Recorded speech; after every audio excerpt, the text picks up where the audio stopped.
In our studio, joining me on our legal help space is Mukul Agarwal, Associate, Nishid Desai Associates. Mukul, thank you so much for joining us on the show today.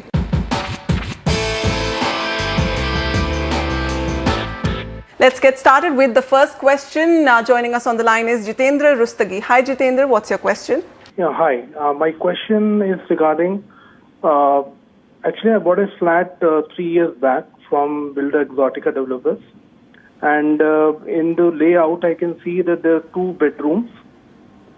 But like a month ago, and actually visited my flat for home loan purpose. And he told me that in the layout, it is actually 2 bedroom, but in original it is 3. So I have a few queries. One is regarding what could be the possible implications of such a mismatch, and second would be like, is there any possibility that I can modify the original layout?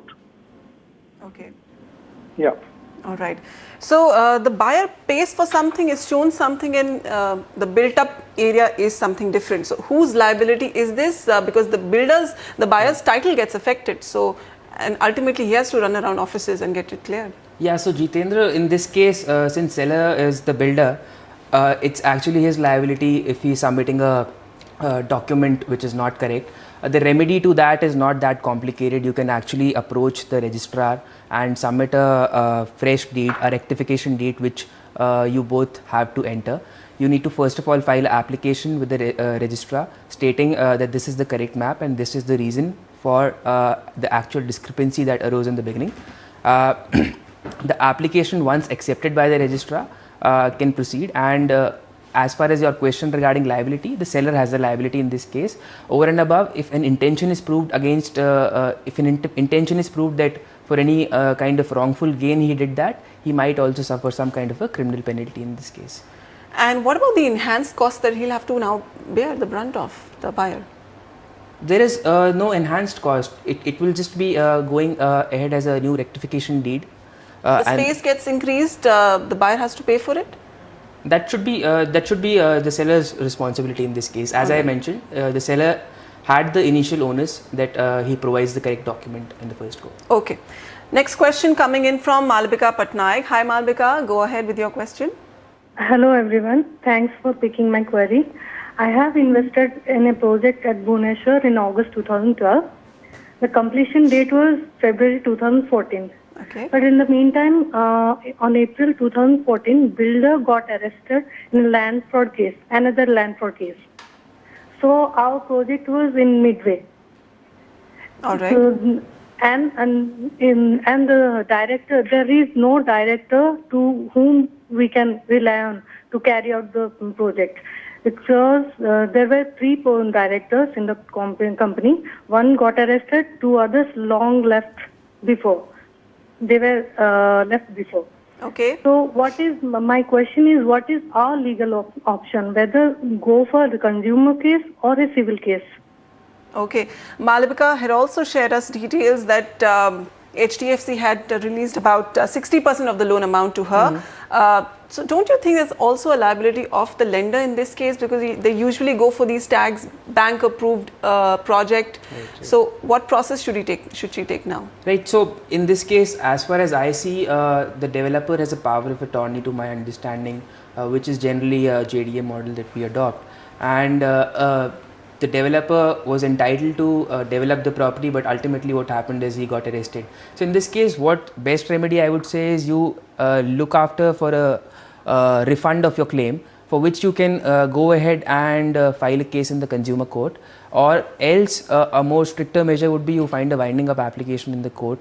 For that you should first approach, you should first take the step of giving a statutory notice of 21 days saying that so and so is your issue and you want the money to be refunded back. As far as the bank is concerned, there can be a claim for deficiency of duty, but that is very much subject to the fact that what were the terms or what were the internal processes that the bank was required to follow while releasing the money. So once we can see that, you can approach the consumer forum against the bank also, if at all there is a deficiency of service, which I said depends on the terms of the contracts also. All right, so Malvika, your best option is to seek a refund and to file some case wherein the assets of the company will be attached. Okay, next question comes from Davinder. He wrote to us saying, I signed a notarized leave-in license agreement of 11 months. The licensee has now sublet part of the house against my agreement, and his relatives are, the licensee's relatives are staying in that part now. The licensee is also not paying any rent and is threatening force against the landlord.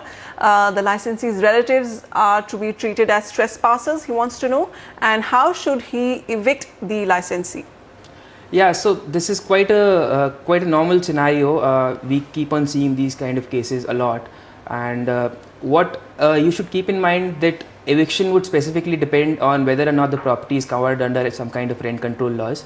If it's covered under rent control laws, then the tenant does have a right to first get a notice and then also rectify whatever problem is there. If he does that, then the landlord cannot effectively evict.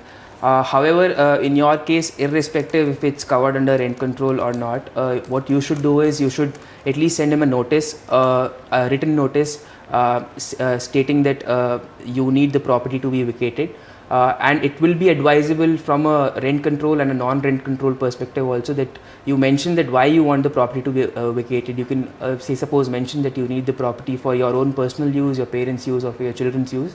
That gives a strong ground for eviction tomorrow. And then going forward, you can file a case for possession of the property in the court. Once you get a judgment in your favor, the execution process can begin, and that's generally done through the sheriff. And with respect to the criminal part, if at all, I understand in such situations it does happen that the person tries to intimidate and say that he'll cause some kind of a harm to the landlord. You can very well approach the nearest station officer to file a FIR. If the FIR is not registered over there, you can go to the Commissioner of Police.